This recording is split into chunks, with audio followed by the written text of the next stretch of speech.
Hello everyone. आज हम start कर रहे हैं यूनिट 5। लास्ट यूनिट में हमने स्ट्रेट लाइन और इंटीग्रेशन के बारे में पढ़ा था। तो आई होप आपको पॉइंट्स जो एग्जांपल्स हमने किए वो सब समझ में आए होंगे। कोई भी आपको डाउट है अगर लास्ट की 4 यूनिट्स में, तो आप कमेंट बॉक्स में प्लीज़ लिखिए। I will try my best. Okay, so आज यूनिट 5 में जो हम पढ़ेंगे वो है आपका differential equations and Laplace transform.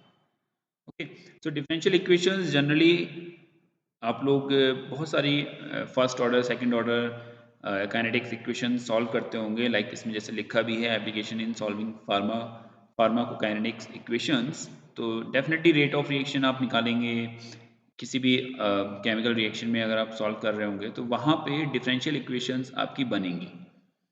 तो उन्हें कैसे सॉल्व किया जाता है या किस तरीके से फिर लास्ट में जो आपका आउटपुट आएगा वो हम कैसे फाइंड आउट करेंगे, तो उस चीज़ के लिए हमें डिफरेंशियल इक्वेशंस आना चाहिए। ओके, तो इसीलिए आपके फार्मेसी में रिमीडियल मैथमेटिक्स में इस टॉपिक को इंट्रोड्यूस किया गया है कि किस टाइप की डिफरेंशियल इक्वेशंस होती हैं, ऑर्डर क्या होता है, डिग्री क्या होता है, कैसे हम लाइक जैसे आप देखिए इस सिलेबस में आपके इक्वेशंस इन सेपरेबल फॉर्म। तो सेपरेबल फॉर्म में हम डिफरेंशियल इक्वेशंस को कैसे सॉल्व करते हैं, होमोजीनियस इक्वेशंस क्या होती हैं, लीनियर डिफरेंशियल इक्वेशन क्या होती हैं, एग्जैक्ट इक्वेशंस क्या होती हैं।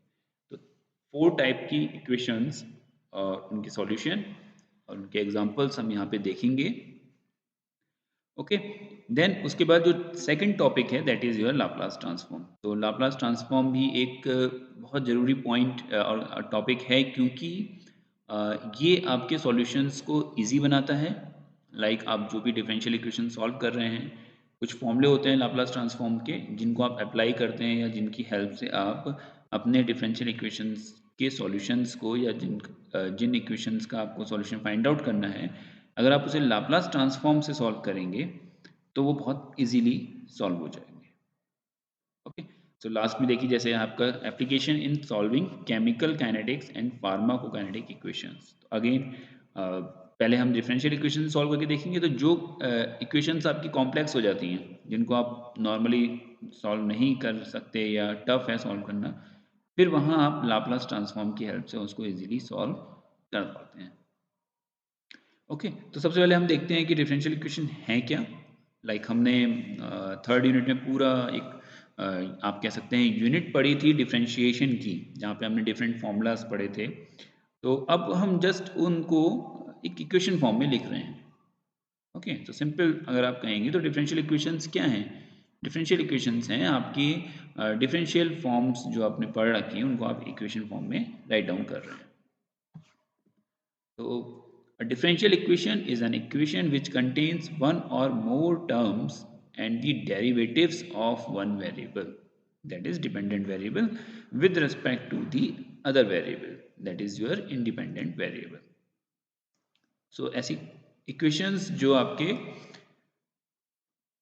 एक या दो से ज़्यादा टर्म्स रख रहे हैं, किस फॉर्म में?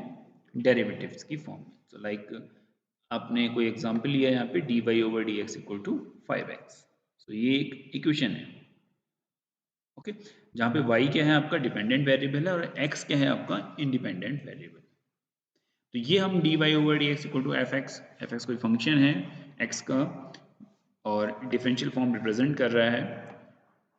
ओके, सो अब जैसे सपोज आपकी कोई इक्वेशन है dy over D X equal 3x plus 2।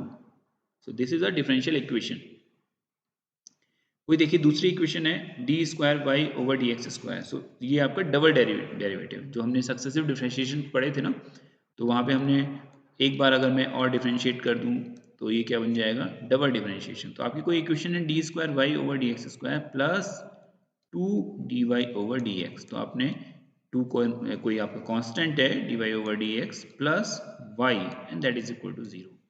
तो ये एक डिफरेंशियल इक्वेशन है। तो इस फॉर्म में अगर आपको मिल रही हैं इक्वेशंस तो आप उनको क्या बोलेंगे? Differential equations. तो नेक्स्ट जो है आपका वो है आपका ऑर्डर एंड डिग्री। क्लियर? तो देखिए ऑर्डर क्या होता है? दी ऑर्डर, ये आपसे पूछा जा सकता है एग्जाम में कि ऑर्डर और डिग्री क्या है डिफरेंशियल इक्वेशन की। So the order of the differential equation is the order of the highest order derivative present in the equation.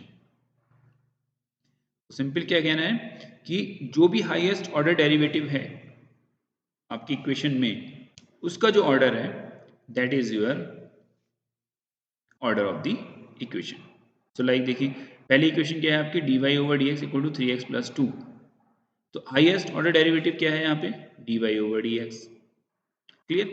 इसका ऑर्डर कितना है, मतलब ये डेरिवेटिव फॉर्म है, इसका ऑर्डर कितना है, कितनी बार डेरिवेट कर रहे हैं यहाँ पर हम y को, वन टाइम.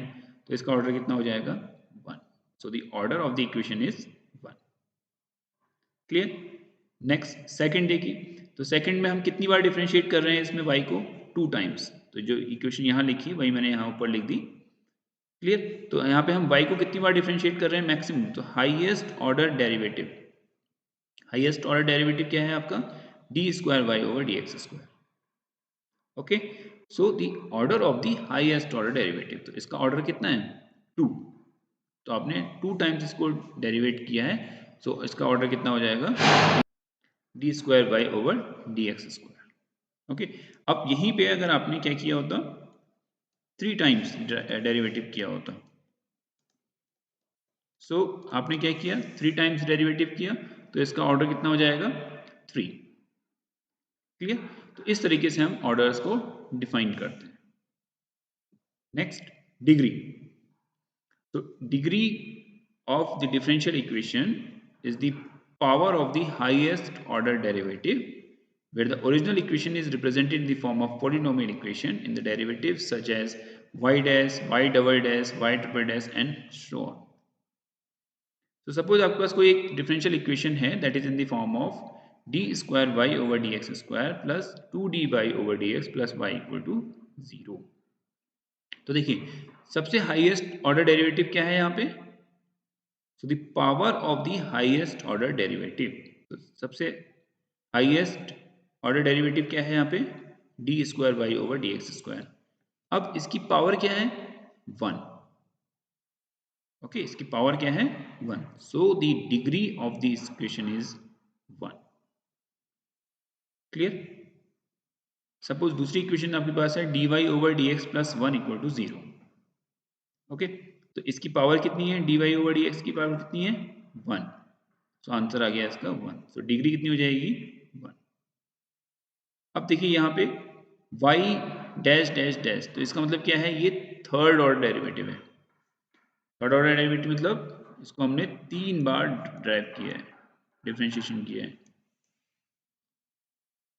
की power three plus three Y double dash plus six Y dash minus 12 equal to zero.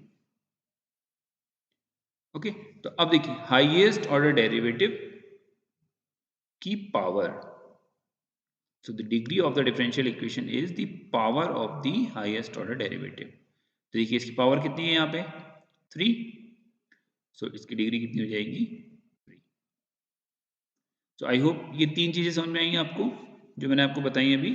पहला क्या कि डिफरेंशियल इक्वेशन क्या है, किसी भी फॉर्म में, इक्वेशन फॉर्म में अगर आपको डेरिवेटिव्स दिख रहे हैं, मिल रहे हैं, तो वो आपकी एक डिफरेंशियल इक्वेशन कहलाएगी. किसी भी डिफरेंशियल इक्वेशन में दो चीजें होती हैं, एक होता है ऑर्डर और दूसरा होता है उसकी डिग्री.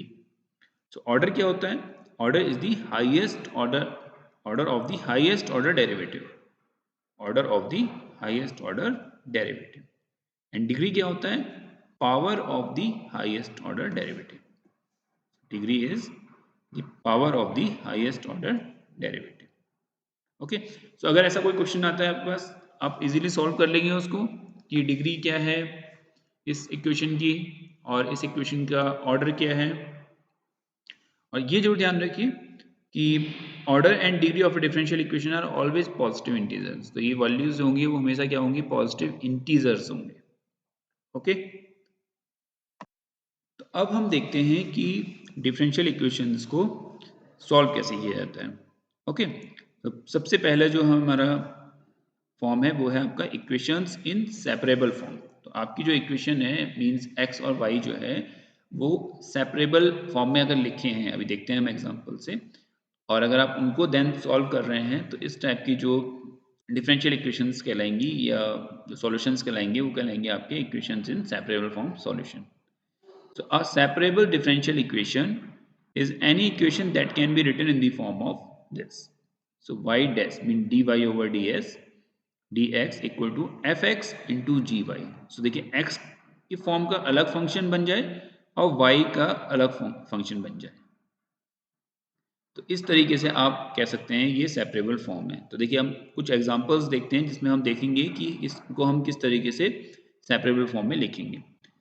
तो पहला एक एग्जांपल है आपका y dash equal to x square minus 4 into 3y plus 2. Okay, तो देखिए ये जो है आपका एक्स स्क्वायर माइनस 4 ये क्या बन जाएगा आपका function of x. 3y plus 2 क्या बन जाएगा आपका फंक्शन ऑफ y. क्लियर.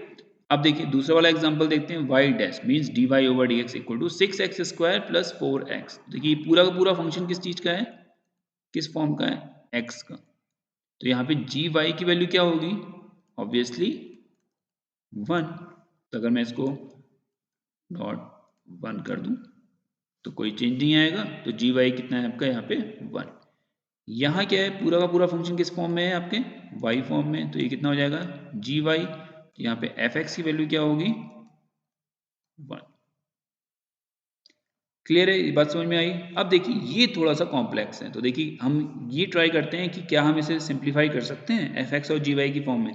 तो देखिए पहले दो में से इन टू में से मैं x कॉमन निकालता हूँ. तो क्या बचेगा अंदर y plus 3.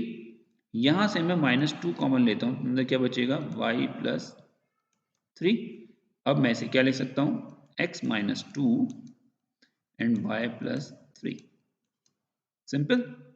That is equal to y dash. अब देखिए x माइनस 2 किस फॉर्म में हो गया आपका function of x. y plus 3 किस फॉर्म में हो गया फंक्शन ऑफ y. तो ये सेपरेबल है. तो अगर ये सेपरेबल है then we can solve it. Okay, तो ऐसी सारी इक्वेशंस जो आप gy इंटू एफ एक्स की फॉर्म में लिख सकते हैं या एफ एक्स इंटू जी वाई की फॉर्म में लिख सकते हैं, वो आपकी सारी की सारी कैसी इक्वेशंस होंगी, separable differential equations. Okay, point समझ में आया. कोई भी आपको इक्वेशन दे रहा है और आपसे कह रहा है सॉल्व करके बताइए कि ये सेपरेबल डिफरेंशियल इक्वेशन है या नहीं है, तो आपको पता होना चाहिए कि कैसे सॉल्व करना है या क्या होता है. ओके, चलिए अब इसका सॉल्यूशन देखें. कोई एक इक्वेशन लेते हैं उसको हम सॉल्व करते हैं. तो कोई भी इक्वेशन सॉल्व करने से पहले हमारे कुछ स्टेप्स हैं. तो पहला स्टेप ये है कि check for any value of y that makes gy equal to 0. तो हमें क्या करना है, कोई भी अगर आपको फंक्शन गिवन है, सपोज ये फंक्शन था x square minus 4 into 3y plus 2. तो हमें क्या करना है, y की वैल्यू फाइंड आउट करनी है gy इक्वल टू 0 के लिए. Check for any value of y that makes gy equal to 0. तो आपको देखिए यहाँ पे gy कितना है 3y प्लस 2. आप सिंपल क्या करिए 3y प्लस 2 को 0 पुट कर दीजिए. तो y की वैल्यू कितनी आ जाएगी -2/3. सिंपल. ठीक है, this corresponds to constant solution. तो ये कोई कंपलसरी नहीं है, ये हमें सिर्फ क्या फाइंड आउट करके दे रहा है, ये हमें सिर्फ और सिर्फ कांस्टेंट की वैल्यू फाइंड आउट करके दे रहा है जो हमें आगे जरूरत पड़ सकती है. ओके, अब हमें करना क्या है, जो मेन स्टेप है इसका वो स्टेप ये है कि हमें अपनी इक्वेशन को इस फॉर्म में लिखना है. क्लियर. तो हमें करना क्या है कि देखिए हमने क्या कहा, हमने ये कहा कि y dash equal to F x into ji Y. और y डैश क्या है मेरा dy over dx F x into जी वाई. तो जी वाई को इधर लाना है, dy divide by G Y that equal to F x into D X. Simple. बस इस फॉर्म में हमें इसे लिखना है. तो ये वही फॉर्म है. तो आपको अपनी इक्वेशन को इस फॉर्म में लिखना है. देन आपको क्या करना है, आपको इंटीग्रेट करना है दोनों साइड में. तो ये जो इक्वेशन है इसको आप देखिए, अब ये dy 1/gy कोई फंक्शन है उसको आप इंटीग्रेट कर रहे हैं, एफ एक्स कोई फंक्शन है एक्स के रेस्पेक्ट में इंटीग्रेट कर रहे हैं. तो दोनों साइड आपको क्या करना है, इंटीग्रेशन करना है and then solve the resulting equation for y if possible. तो अगर उसके सॉल्यूशन फाइंड आउट हो रहे हैं तो हम y की वैल्यू को फाइंड आउट करेंगे, इस इक्वेशन की उस इक्वेशन की वैल्यू को कैलकुलेट करेंगे. ओके, सो आई होप ये पॉइंट समझ में आ गया आपके. ठीक है, तो कोई क्वेश्चन देखते हैं. तो सबसे पहले वही पहला क्वेश्चन हम देख लेते हैं, that is y dash equal to find a general solution to the differential equation y dash equal to x square minus 4 into 3y plus 2 using the method of separation of variables. Clear? देखिए यहाँ mention कर रखा है कि method of separation of variables से आपको इसको इस इक्वेशन का सॉल्यूशन फाइंड आउट करना है। तो देखिए क्या होगा, सबसे पहले हम क्या करेंगे, हमने कहा था जी वाई इक्वल टू 0 रखना है और y की वैल्यू फाइंड आउट करनी है। तो setting g y equal to 0, क्या वैल्यू देगा वो आपको, y की -2/3। ओके, नाउ अब हमें इस इक्वेशन को गिवन फॉर्म में लिखना है। तो वो फॉर्म क्या थी आपकी, वो फॉर्म थी कि आप इसे इसमें लिख लीजिए d Y over g y equal to F x into D x. तो देखिए एफ एक्स क्या है, ये आपका एफ एक्स है और ये आपका जी वाई है। ओके, तो जी वाई 3y प्लस 2 आपने नीचे डिनोमिनेटर में लिख दिया और एक्स स्क्वायर माइनस 4 यही रहा। तो ये इक्वेशन बन गई। सेकंड स्टेप हो गया integrate both side of the equation. तो आपको इसको दोनों तरफ से क्या करना है, इंटीग्रेट करना है। तो आपने इंटीग्रेशन का साइन अप्लाई कर दिया। अब आपने इंटीग्रेशन पढ़ रखा है। ओके, सो आपने अगर इंटीग्रेशन पढ़ रखा है, आपको फॉर्मूले याद है, तो आप यहाँ पे इंटीग्रेशन अप्लाई करेंगे। तो इसीलिए हम इंटीग्रेशन पढ़ते हैं। सबसे पहले हमने क्या पढ़ा, थर्ड यूनिट में डिफरेंशिएशन पढ़ा। डिफरेंशिएशन के बाद फोर्थ यूनिट में हमने इंटीग्रेशन पढ़ा। दोनों का ही यूज है आपका डिफरेंशियल इक्वेशंस में। ओके, तो देखिए अब इसको कैसे हम डिफरेंशिएट करेंगे। हमने क्या कंसीडर किया, we consider, so this is sorry so this is let. तो हमने कंसीडर किया u equal to 3y plus 2। तो हमने इस कांस्टेंट को 3y प्लस 2 को एक दूसरा कांस्टेंट मान लिया, एक वेरिएबल मान लिया, सॉरी। वो वेरिएबल क्या है आपका u। अब u को आप डिफरेंशिएट करेंगे तो क्या आएगा du, और 3y को डिफरेंशिएट करेंगे तो क्या आएगा, 3 कांस्टेंट है आपका, y का डिफरेंशिएशन क्या होगा, dy over dx। Okay, dy आप सपोज सॉरी आपने u इक्वल टू क्या माना, 3y प्लस 2। अब आप इसको दोनों तरफ से डिफरेंशिएट कर दीजिए। तो ये कितना बन जाएगा, du ओवर, अगर आप इसको x के रेस्पेक्ट में डिफरेंशिएट कर रहे हैं तो du over dx equal to 3 dy over dx, और 2 का क्या होगा, 0। तो ये कितना बन जाएगा, du equal to 3 dy dx यहाँ आ जाएगा ओवर dx 0। सिंपल। तो देखिए सिंपल क्या बना, 1 अपॉन,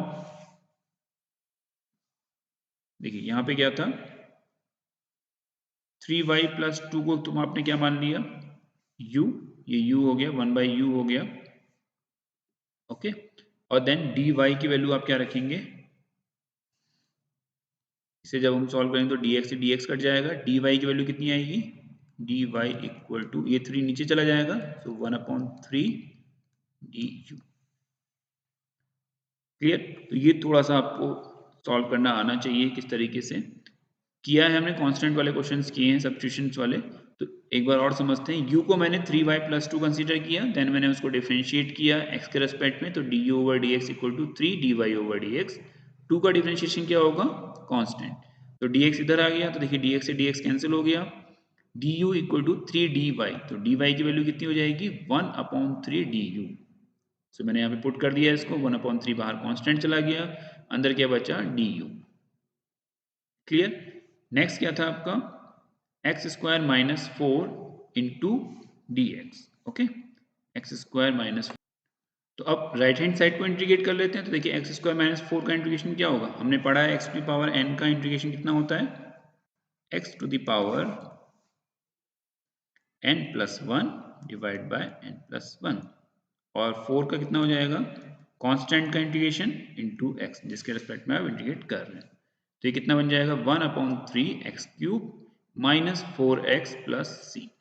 ओके, देखिए ये आया था 1/3 एक्स क्यूब माइनस 4x, और क्या आ जाता है इंटीग्रेट करने के बाद, एक कांस्टेंट।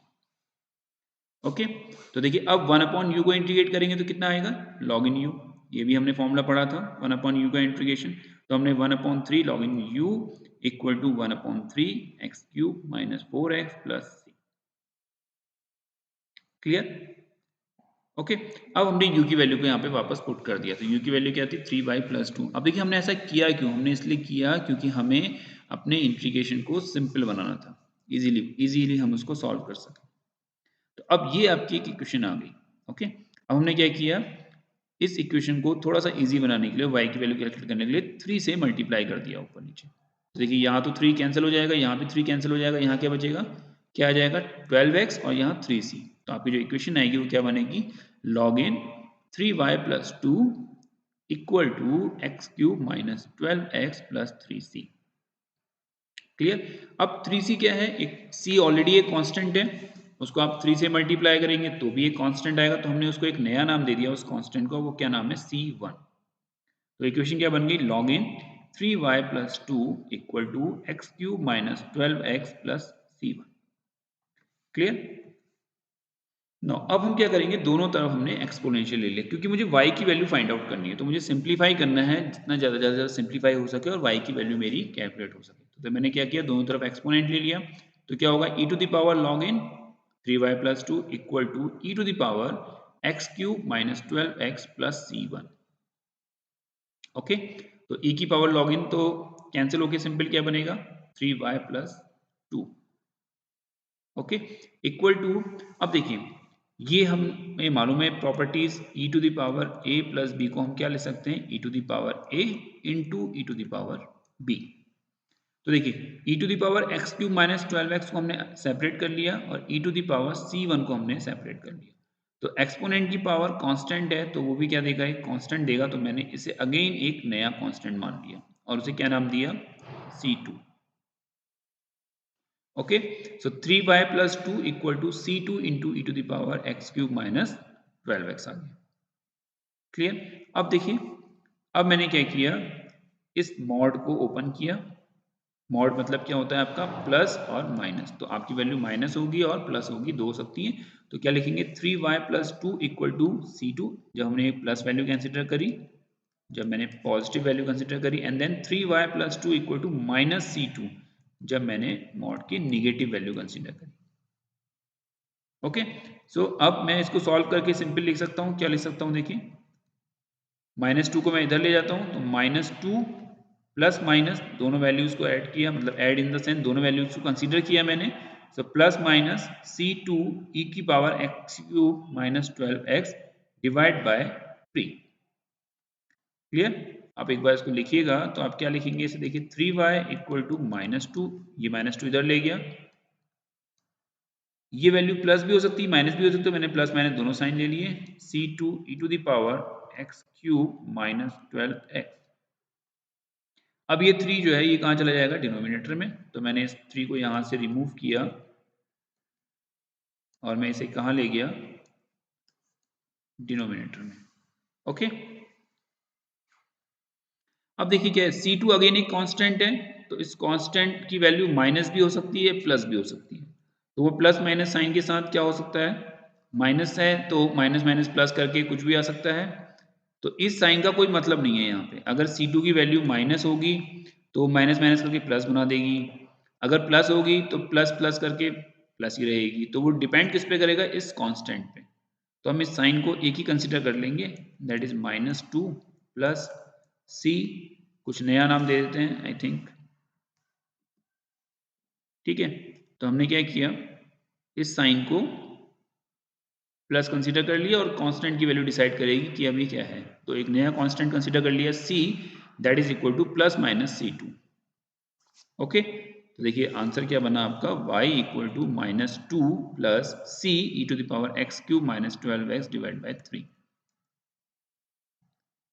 ओके, आई होप आपको कुछ समझ में आया होगा पॉइंट कि कैसे सॉल्व किया जाता है। एक बार मैं क्विक रिवीजन कर रहा हूँ जल्दी से, ताकि जो भी हमने पढ़ा वो आपको समझ में आ जाए। देखिए क्या किया हमने, हमने एक इक्वेशन ली और सबसे पहले हमने क्या किया, उस इक्वेशन को सेपरेबल फॉर्म में लिखा। तो ये ऑलरेडी सेपरेबल फॉर्म में गिवन है, तो इसको हमें कहीं कुछ करने की जरूरत नहीं पड़ी, ठीक है। ये fx हो गया, ये gy हो गया, तो हमने इसको इस फॉर्म में लिख लिया जिसमें हमें रिप्रेजेंट करना है इसको। तो वो फॉर्म क्या होती है, dy/gy equal to fx × dx। इतना समझ में आया। देन हमने उसे दोनों तरफ इंटीग्रेट कर दिया, तो इंटीग्रेट करने में हमें क्या मिलेगा, integration of 1/3y + 2 and integration of x² - 4। अब हमने क्या किया, सब्स्टिट्यूशन मेथड यूज किया। तो मैंने 3y + 2 को एक वेरिएबल माना और वो वेरिएबल क्या था आपका, सॉरी, u। देन मैंने इसे सॉल्व किया, ओके, उसकी वैल्यू को मैंने यहाँ पुट किया, राइट हैंड साइड को मैंने इंटीग्रेट किया और देन मैं उसे फिर सॉल्व करता रहा, नॉर्मल जैसे हम इंटीग्रेशन करते हैं। तो कांस्टेंट आते रहेंगे, उन कांस्टेंट्स को मैं एक नया कांस्टेंट मानता रहा क्योंकि मुझे सिंप्लीफाई करना है अपनी इक्वेशंस को। और लास्ट में मैंने क्या किया, मुझे y की वैल्यू कैलकुलेट करनी है, तो मैंने क्या किया, लॉग इन वाला जो टर्म था उसको रिमूव किया। और कैसे किया, एक्सपोनेंट लेके दोनों साइड में, ओके। सो लास्ट में मुझे क्या मिला, y = -2 + c × e⁻x³ - 12x / 3। तो ये आपकी किसी भी रिएक्शन का, कोई रिएक्शन सपोज आपने लगा रखी थी या कोई डिफरेंशियल इक्वेशन फॉर्म आपके पास आई, तो उसका ये सॉल्यूशन है। आई होप आपको ये समझ में आया होगा। एक बार आप प्रैक्टिस कीजिएगा इस चीज़ की, इसी क्वेश्चन को दोबारा सॉल्व करने की कोशिश कीजिएगा। कोई भी प्रॉब्लम अगर आपको आती है तो आप कमेंट बॉक्स में लिखिए, ओके। सो नेक्स्ट जो टाइप है डिफरेंशियल इक्वेशन का, वो हम नेक्स्ट लेक्चर में पढ़ेंगे। आज के लेक्चर के लिए इतना ही। Thank you.